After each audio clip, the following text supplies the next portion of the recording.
Hi friends, welcome to stunning moms. ಬನ್ನಿ, ಈ ದಿನ ನಾವು ಕನ್ನಡದ ಅಕ್ಷರಾಭ್ಯಾಸದ ಹಂತ 10 ಕೊನೆಯ ಹಂತ ಇದು. ಈ ಹಂತ 10 ನೋಡೋಣ. ಈ ಹಂತದಲ್ಲಿ ಬರುವಂಥ ಅಕ್ಷರಗಳನ್ನು ನೋಡೋಣ.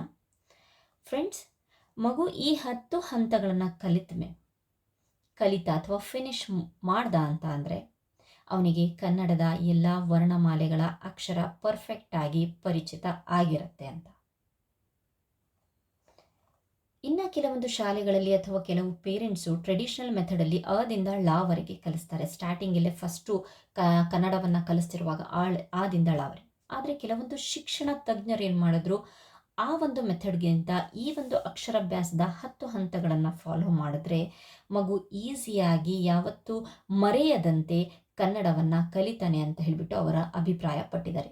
ಸೊ ಹಾಗಾಗಿಬಿಟ್ಟು ನನ್ನ ಹಿಂದಿನ ಒಂದು 9 ಹಂತಗಳು ನಾನು ಈ ಒಂದು ವಿಡಿಯೋಸ ಲಿಂಕನ್ನು ಡಿಸ್ಕ್ರಿಪ್ಷನ್ ಬಾಕ್ಸಲ್ಲಿ ಹಾಕಿರ್ತೀನಿ.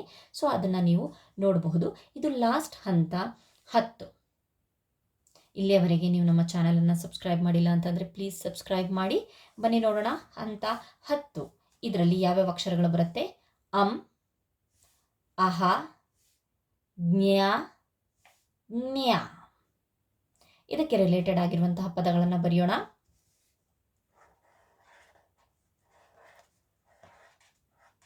ಅಂಕ,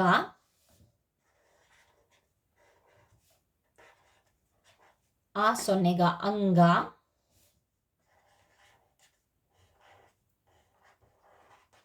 ಅಂದ,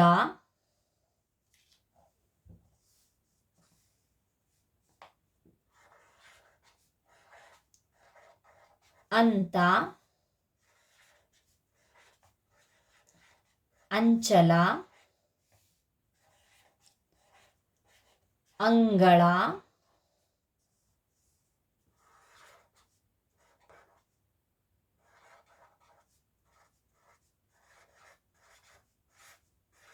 ಅಂತಃಪುರ,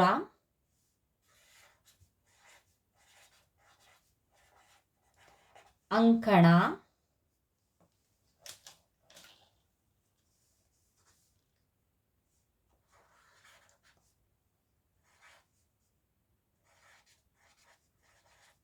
ಅಂಕಣ,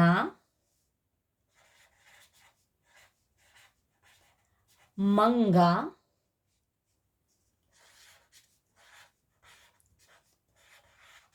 ಅಂಗದ,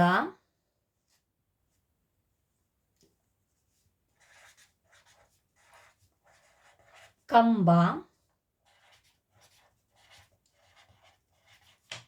ಕಂಪನ. ಬರೀ ಇದಿಷ್ಟೇ ಬರಲ್ಲ, ಬಹಳಷ್ಟು ಇನ್ನೂ ಪದಗಳು ಸಹ ನೀವು ಸೇರಿಸ್ಕೊಬಹುದು.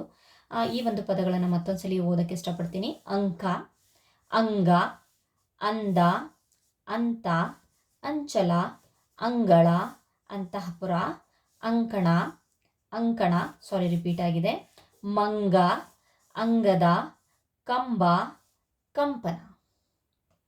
ಫ್ರೆಂಡ್ಸ್, ನಾನು ಹೇಳಿದೇನಪ್ಪ ಅಂತಂದರೆ ಮಗುವಿಗೆ ನಾವು ಕನ್ನಡ ಅಭ್ಯಾಸವನ್ನು ಕಲಿಸ್ತಿರುವಾಗ ಈ 10 ಹಂತಗಳನ್ನು ಫಾಲೋ ಮಾಡಿಬಿಟ್ಟು ನಾವು ಕಲಿಸಿದ್ರೆ ನೆಕ್ಸ್ಟು ಕಾಗುಣಿತವನ್ನು ಕಲಿಸೋಕ್ಕೆ ಬಹಳ ಈಸಿ ಆಗುತ್ತೆ.